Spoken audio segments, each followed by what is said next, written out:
Hello and welcome to today's exercise. So I'm going to show you how to Dockerize your application. If you have followed the guide on the blog, you should have installed Docker Desktop, and this is what you have. When you double click, it should open like so. This is the home screen. Um, this is the container screen. This is the images screen. And let me be clear, a container is a running image, right? So when we start this image, then it is called a container. So we might be using the two terms interchangeably, but they are not the same thing. So just so that you can understand. To begin this exercise, we'll go to our VS Code where you have your application. This is my own application. It's a Node application. You can see I don't have Node dependencies installed, but we're going to install that inside the image. So the first thing you're going to do, let me raise this up so that you can see it clearly. In your folder, you create a new file and you call it Docker file. The convention is to use uppercase, all right? So click enter and then you copy out the commands here and lay them out inside the file. So let me explain each of these commands so that you understand. So we're asking Node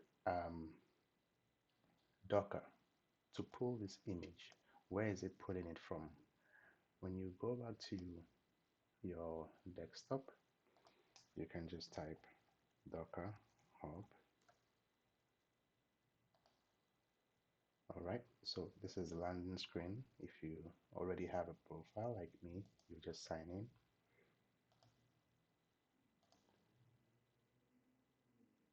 Then you go to explore.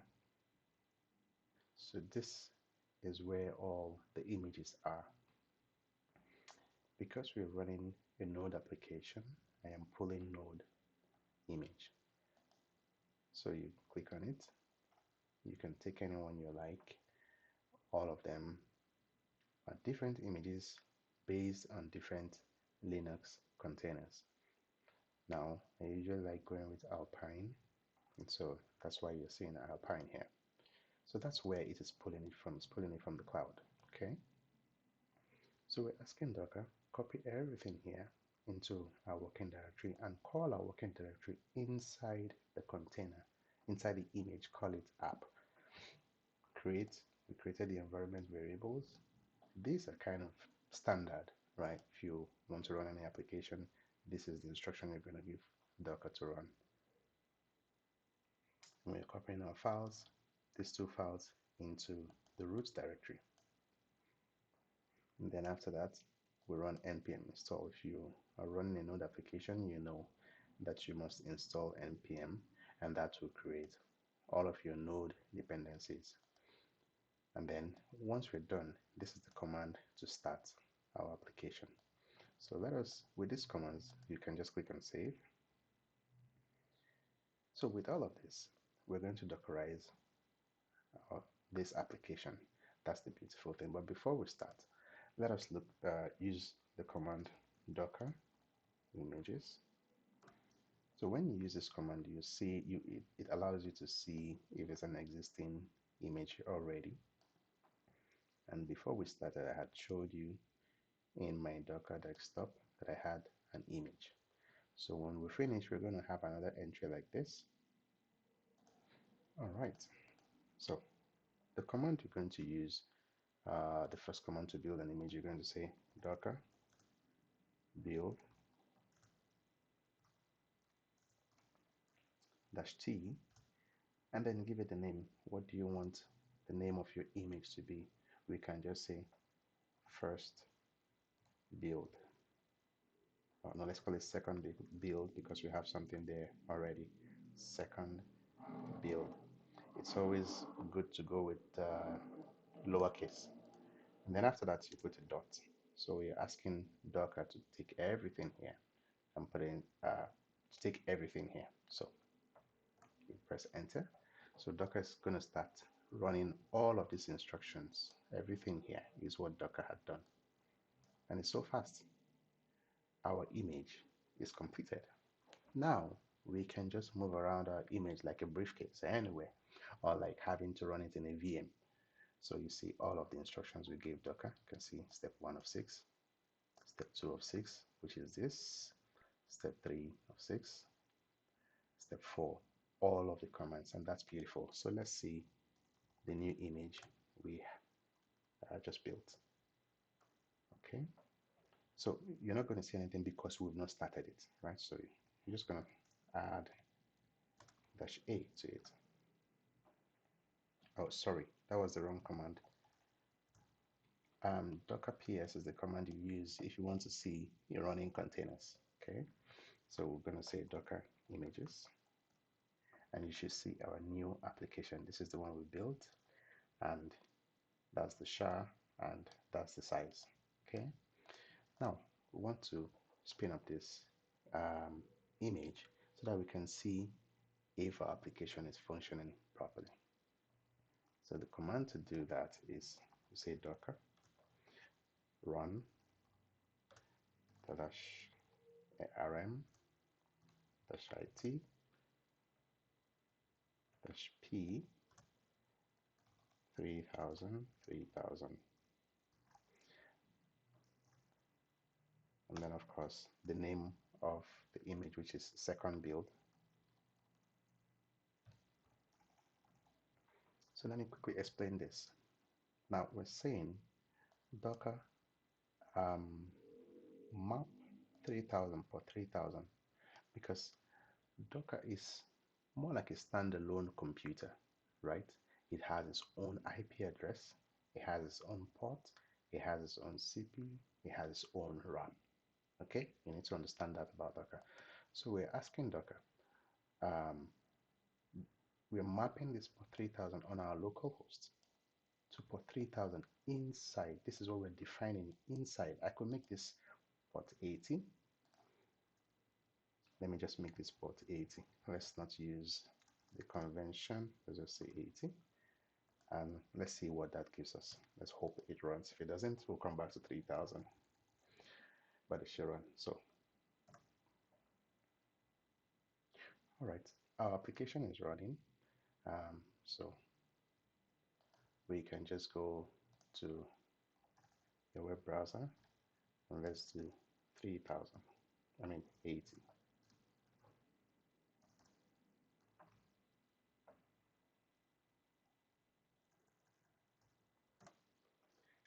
I hope we got it correct. If we got everything correctly, then okay.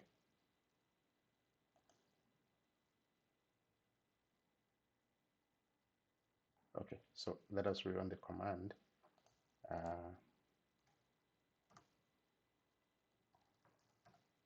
Okay, so if we run that command, let's just make it 3000. All right, so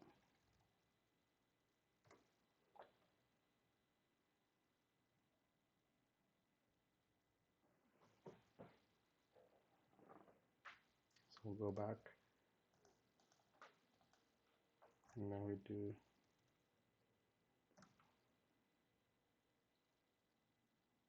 and see if it is right. It's not up yet. Let's give it some few more minutes. All right, so let's go back. You can see our application is running. Let's shut it down and deploy to the cloud. You see, the essence of having Docker is so that we can easily deploy to the cloud and then collaborate with other developers in our company or from different places. All right, so what's the command to push this image to the cloud? Okay, but before we do that, let's go to Docker Desktop. You will see the second build. This is the second one we just created, and let me just delete the first one. Okay, none of them is running. That's why you can't see anything here. But if I spin it up, I can come here and start it and run. So it is running. At this point, it is now a container. Okay, at this point, it is now a container. But when it is here, it's called an image. So that verifies, confirms what I said earlier. A container is a running image. Okay, so you can come here and stop it, or you can stop it from your VS Code. Okay, you can just say Docker stop. What's the name of the so we can just say second build.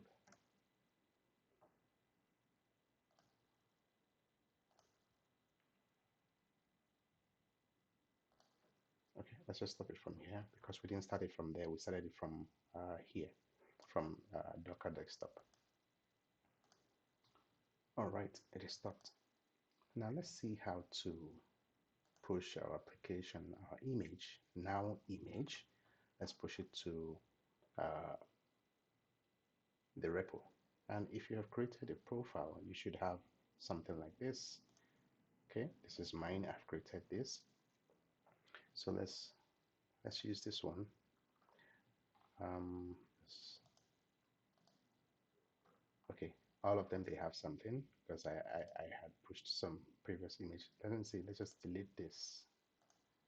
Okay. Okay. All right. So to do this, we're going to take this tag. We're going to tag that second build with this name. So how do we do that? We say Docker tag. What is the image name? Second build. Tag it with this name. Okay. Press enter. It's been done. So we check Docker images. So you can see that we have tagged this second build with this name. Now it is ready to be deployed to the cloud. And what's the command? We'll go back to the web, your repo, and copy everything here. Copy everything here. Come back to your VS Code, and then just type up all of the commands. Okay. So after you've done this, the next thing is just to press enter, and then Docker begins to push all of them. It's done. This is our SHA, more like you can call it serial number, and this is the size. Okay. So right now, our image is no longer, well, it is in the local host, but we have a copy of it in our repo in the cloud. And that's why it is very important to have your own repo in the cloud so that every of your application you can easily deploy. So this is how easy it is to deploy, to Dockerize application and deploy it in the cloud. I hope you have enjoyed today's exercise. This is a two-part video. The second part of the video, I'm going to run you guys through how to deploy your application, your image through AWS. Thank you for listening.